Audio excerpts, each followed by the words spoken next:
Buenas noches. En este tiempo, a mi grupo le toca exponer acerca del coronavirus, del COVID-19. Vamos a aprender un poco más acerca de este virus con el que nos estamos enfrentando hoy en día. ¿Qué son los coronavirus? Los coronavirus son una familia de virus que causan diferentes afecciones, tanto en animales como en humanos.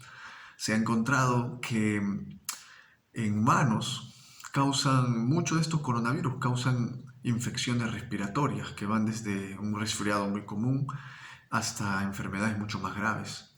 Ahora, ¿qué es el COVID-19?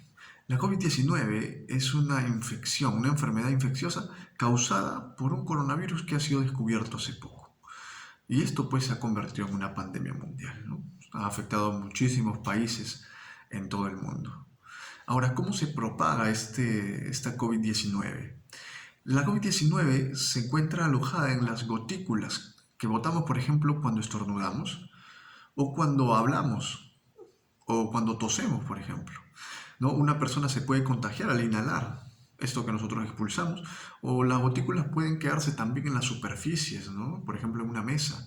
Y de pronto, pues una persona puede tocar esta mesa y sin haberse lavado las manos antes, se toca los ojos, se toca la nariz, se toca la boca. De esta forma también puede contraer la enfermedad y así se va propagando, pues, de persona en persona. ¿Cuáles son los síntomas de la COVID-19? Hay tres que son muy comunes.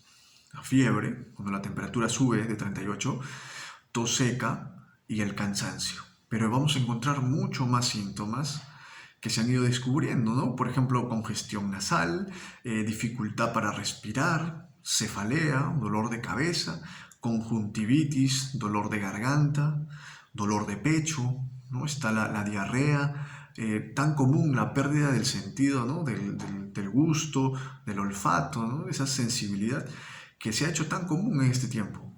Hay también casos de erupciones cutáneas, cambios de color en los dedos, tanto de la mano como de los pies, y una coloración azul de los labios. Ahora, ¿quiénes son los más vulnerables para la COVID-19? Quienes deben tener mucho más cuidado. Por ejemplo, las personas que tengan presión arterial alta. Deben tener mucho cuidado los diabéticos, los que tienen enfermedades cardiovasculares, si tienen obesidad, enfermedades respiratorias crónicas, insuficiencia renal crónica, si tienen cáncer, ¿no? Debido a que las defensas bajan. Entonces, todo tratamiento, toda enfermedad que te baja las defensas, igual, estas personas tienen un riesgo muy alto.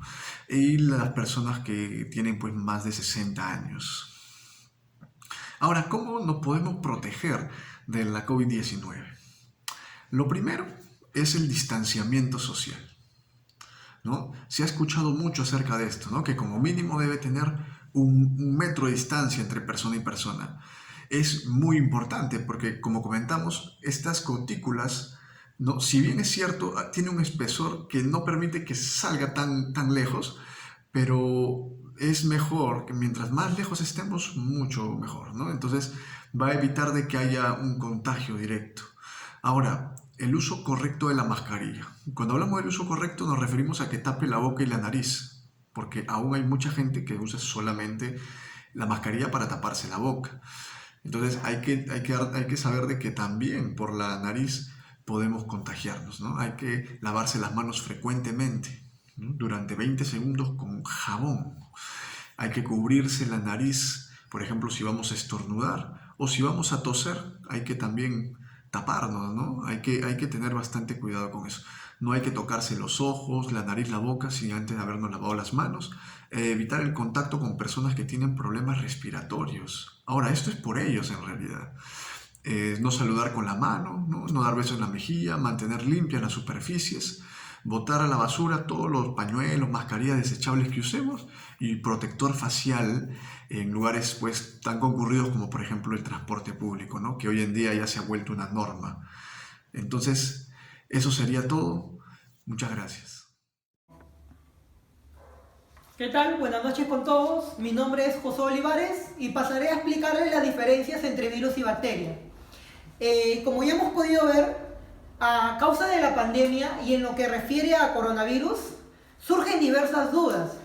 Una de las principales es si es que el uso de los antibióticos sería eficaz para contrarrestar esta enfermedad. A lo que la respuesta sería no, dado que su mismo nombre nos lo está indicando, coronavirus. Y ningún virus es tratado con antibióticos, a diferencia de las bacterias. ¿Pero qué son las bacterias? ¿No? Las bacterias son organismos unicelulares que adquieren nutrientes del ambiente en el que viven. Estas bacterias pueden generarnos problemas como ¿cuáles? Las caries, las faringitis o hasta una infección de tracto urinario, ¿no? Pero no todas estas nos van a generar enfermedades, porque se ha visto de que algunas de ellas son de nuestro beneficio, ya que contribuyen a un buen funcionamiento de nuestro sistema digestivo. En ese caso, ayudan a procesar bien los alimentos e impidiendo de esa manera el ingreso de bacterias nocivas a nuestro interior. O como también hay bacterias que son utilizadas para la fabricación ¿de qué? De vacunas o medicamentos que son o que sirven para salvar vidas. Y ahora, caso contrario es lo que ocurre con los virus. ¿Qué son los virus? Los virus son células incompletas de material genético empaquetado dentro de una cubierta proteica. Estas requieren de otras estructuras celulares para poder reproducirse. ¿Esto qué significa? Que no pueden sobrevivir por sí solos, a no ser que estén dentro de un organismo vivo, el cual pueden ser los seres humanos, las plantas o los animales. Los virus tienen una cantidad reducida de tiempo de sobrevivencia. Sin embargo, al estar dentro del cuerpo o al ingresar a un cuerpo de la persona, estas se proliferan de una manera mucho más rápida por su gran capacidad de mutación y su alto poder de contagio, ocasionando así las pandemias. Actualmente lo que está ocurriendo con el tema del COVID-19. Y gran parte de la población meten en el mismo saco tanto virus como bacterias y tienden a manejar la información indistintamente cuando no son iguales. Y como ya hemos podido ver, hay mucha evidencia de diferencia entre ambas. Según el tamaño, las bacterias son 100 veces más grandes que los virus. En ambos casos, son imperceptibles ante el ojo humano, por lo que se requiere de microscopios especiales.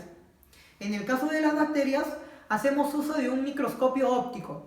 Caso contrario, con los virus es un poco más riguroso, ya que se requiere del uso de un microscopio electrónico y acompañado de una lente electromagnética. Y según su estructura, los virus tienen una composición mucho más simple. Esta está formada por una partícula genoma de ARN o ADN, que está encerrada dentro de una cubierta de proteínas. En cambio, las bacterias presentan una estructura interior mucho más compleja, con una pared celular donde podemos encontrar o donde se localiza el citoplasma, los ribosomas o el genoma. Bueno, siguiendo con el tema sobre las diferencias entre un virus y una bacteria, hay algo que hay que recalcar, y es que los científicos no denominan a un virus como un ser vivo. Esto debido a que siguen la teoría del ciclo de la vida, que es cuando un organismo nace, crece, se reproduce y muere. De esto, el virus solo cumpliría la función de reproducirse y evolucionar. Esto mediante un huésped, que esto lo explicaremos más adelante.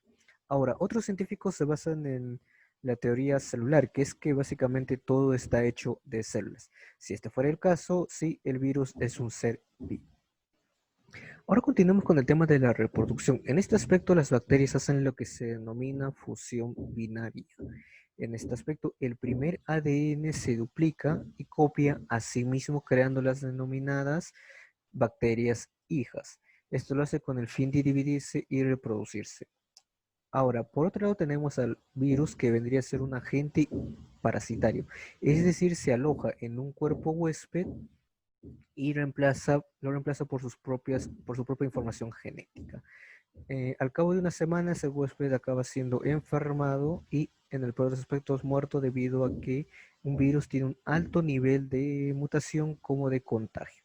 Y este sería el siguiente aspecto, el contagio.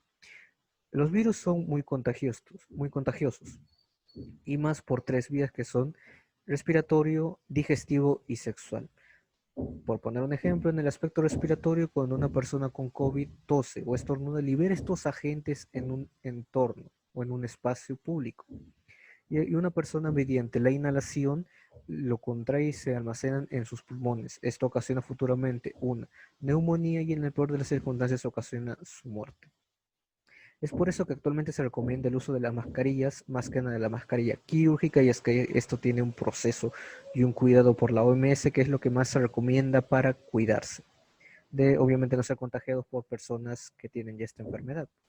También se recomienda al momento de regresar a casa que estas mascarillas se las limpie de las maneras adecuadas, ya que si no el virus puede aún estar impregnas en esas mascarillas. Ahora, tocaremos el tema de la resistencia. En este aspecto, como sabemos, las bacterias existen hace millones de años. Ellas tienen unos procesos que les hacen muy resistentes a diferentes circunstancias, como por ejemplo serían las extremas temperaturas o también cuando no están con su organismo, ellas se alimentan de fuentes orgánicas como inorgánicas. Por poner un ejemplo, en el cuerpo, como sabemos, hay bacterias y ellas se alimentan de lo que nosotros denominaríamos desechos. Por último, la estructura. En este caso, las bacterias no tendrían un núcleo y en el tema del virus, ellos serían como una cadena de ácidos nucleicos y serían cubiertas por una capa de proteínas, que si esa capa de proteínas se rompe, el virus quedaría expuesto y sería erradicado al cabo de unas semanas. Hay que tener en cuenta que actualmente nuestros profesionales de la salud se encuentran enfrentando estas infecciones, que por un lado son bacterias, infecciones bacterianas, que si bien son patógenas, tienen un tratamiento que es muy eficaz. Pero por otro lado tenemos las infecciones víricas, que si bien no son patógenas, por ahora no hay un tratamiento que sea muy eficaz. Esto hay que tenerle mucho más cuidado porque lo importante para poder confrontar el coronavirus, ya que como sabemos no hay cura, es nuestro sistema inmunológico.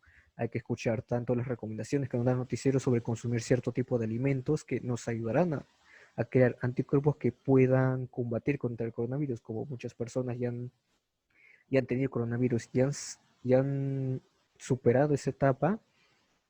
Se da a entender que lo que más importa por ahora, antes de que llegue una cura, es nuestro sistema inmunológico.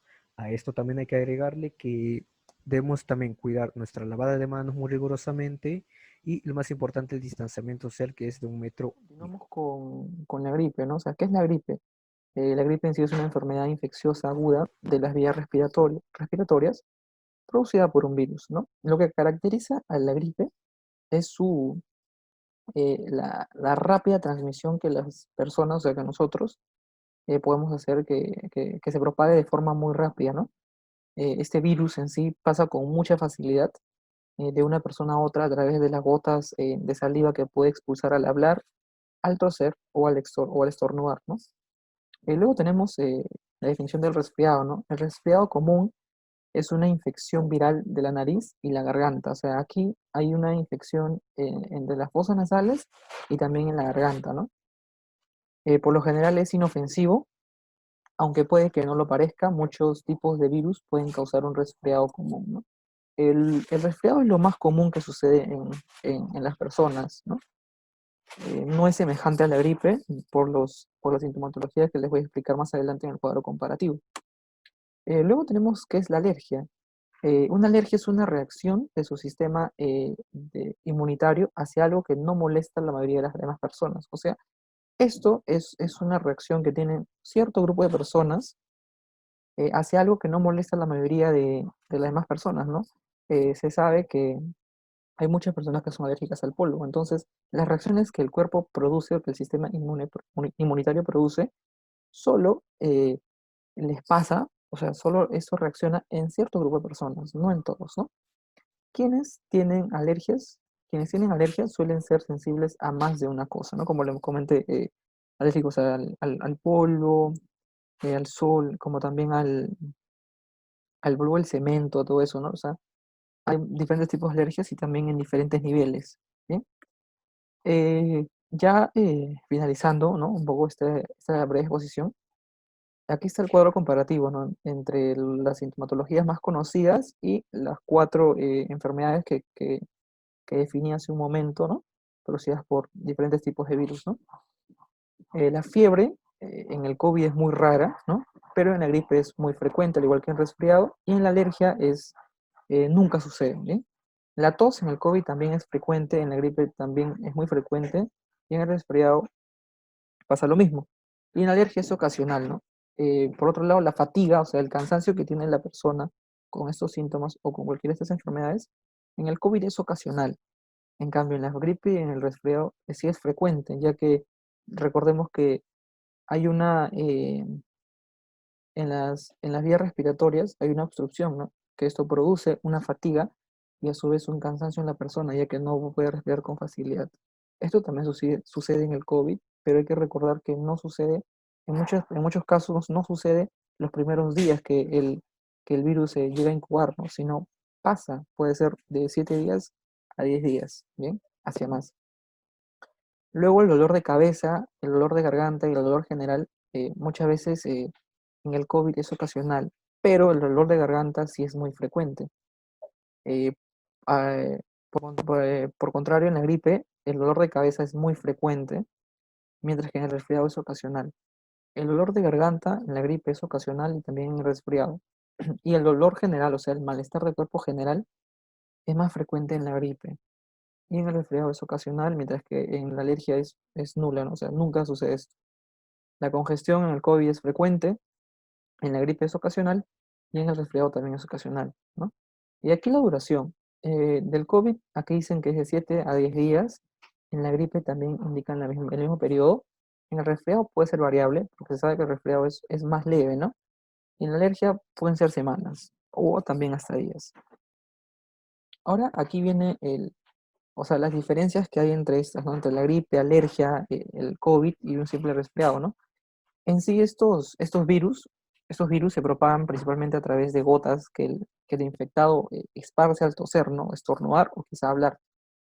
También se pueden infectar quizá al tocar superficies u otros objetos que han estado infectados, ¿no? Y después se tocan los ojos, la nariz o la boca, como se sabe por los estudios de la OMS y también por lo que nos dice el MINSA, ¿no? Eh, Tanto la gripe como el resfriado y el coronavirus tienen una probabilidad de transmisión muy alta, como les comenté, más el coronavirus, ¿no? Las personas en sí con un resfriado leve suelen presentar, perdón, congestión y secreción nasal, ¿no? Dolor de garganta, tos. No es habitual que presenten fiebre, así como vieron en el cuadro comparativo, no es muy habitual, ¿no? En comparación a la gripe, o sea, el resfriado en sí presenta sus síntomas poco a poco, o sea, es leve, como les comenté. Mientras que la gripe en sí, sus síntomas son se dan de forma rápida, ¿no? Eh, en la gripe el dolor general, la fatiga o tos es muy notable, es muy notorio, perdón, y los síntomas, como les comenté, aparecen de golpe. Por otro lado, se sabe que el nuevo coronavirus, eh, esta es una cepa, ¿no? Los doctores lo dicen como es una nueva cepa, el cual no se había encontrado antes en el ser humano. Las infecciones también suelen causar fiebre, suelen causar sí, síntomas respiratorios como los de la gripe. O sea, son casi semejantes, pero no son iguales. Solo que en el coronavirus la falta de oxígeno, la falta de aire es más notoria que en la gripe, ¿no? En la gripe es solo una infección, una congestión que puede haber, mientras que en el coronavirus ya afecta de mayor medida los pulmones y hasta se puede llegar a lo que es una neumonía, como lo dicen muchos especialistas, ¿no? Eso sería todo referente al cuadro comparativo. Muchas gracias. En el COVID-19, los síntomas suelen ser leves al principio y prácticamente de esa manera comienzan, siendo leves. Y así es, y comienzan gradualmente, siendo leves y van subiendo el nivel. La alergia está en relación a enfermedades causadas por alergénicos, según su categoría, como justamente ya se comentó. Los resfriados, también parte de la sintomatología de los resfriados es que se puede sentir la disminución o la ausencia del sentido del olfato y del gusto, algo que particularmente también se observa entre los síntomas del COVID-19. Muchas veces se piensa que al perder el sentido del olfato por unos días, por unos cuantos días, o el gusto por unos cuantos días, se piensa que se tiene el COVID, porque en los primeros días de resfriado se puede ver esa sintomatología, pero eso no significa que sea directamente COVID-19, a menos que haya una prueba de por medio. Entonces se piensa eso, ¿no? Actualmente se piensa. Además, para poder nosotros evitar el COVID-19, nosotros debemos evitar la exposición fuera de casa, mantener la distancia y practicar siempre la higiene respiratoria y también la higiene de las manos. En este caso, la higiene respiratoria, pues taparse la boca, poder de alguna manera pues cubrirse para poder evitar contagiarnos. También las alergias, para poder nosotros evitar la alergia, la exposición a esa sustancia de la cual la persona sea alérgica. Si desea prevenir esta reacción alérgica, pues debe no estar expuesta a nada que sea parte de esa sustancia. Puede ser, por ejemplo, polen, puede ser el polvo o X sustancias que la persona sea alérgica. El resfriado se puede prevenir si no se contagia.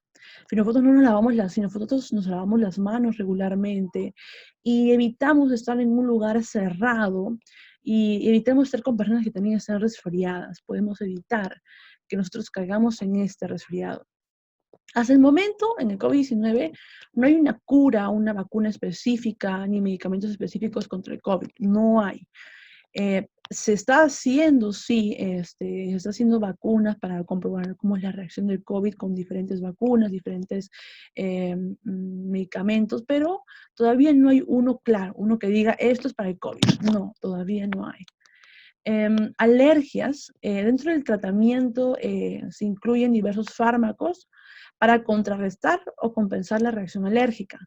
Va a depender mucho también del tipo de alergia de la persona que esté expuesta. Resfriado, podemos ver que la medicación va a depender mucho de la cantidad de síntomas que se presenten en el resfriado. Eso significa que el médico va a tener que evaluar a la persona y ver cuántos síntomas tiene o qué cantidad de síntomas para poder dar algún fármaco.